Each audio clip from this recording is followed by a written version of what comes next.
no idea where she is. Nakubeshye ntago uzahana ari. Ntago ushaka gutanga amakuru. Kumbe dore umukobwa ari. Ntago bazi ko shoferi yatanze raporo. Wa musore Declan ashaka kuba yazana. Proof of loss. Ati umugabo wanditse inkuru avuga ku gihombo buryo umuntu acyakira. Igihombo gikabira cyo kimeze nk'ikiriyo. Hanyuma How did your son die? umwana yarya yapfuye ati. Your son? Umwana wawe. I was lying about nakubeshye sindabyara. son. Nta n'ubona ambeshya unamuteye inda. Umuntu dimbe rwamubeshye. About him. Kuki cyamubwiye ko ufite umwana? I told you what you wanted to hear. Erega akenshi umuntu mubwira ashaka kumva. I needed you to trust me. Kandi ikindi ambana ashaka kunyizera kugira ngo wumve ko nari ndi umubyeyi nkawe. Urudimba ruruteka bitwe. See? Urabona?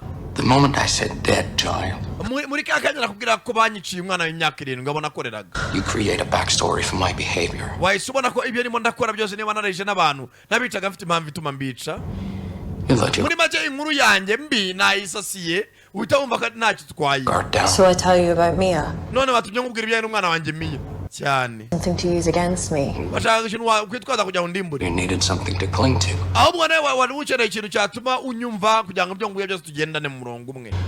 That's what makes you so profoundly, predictably human. Ibyo rero amarangamutima nayo tugira abantu. Kiwerewere Nothing redeemable about you. nta kintu umuntu yagukwigiraho pe. Yagusabye se ngo nyigire hororera.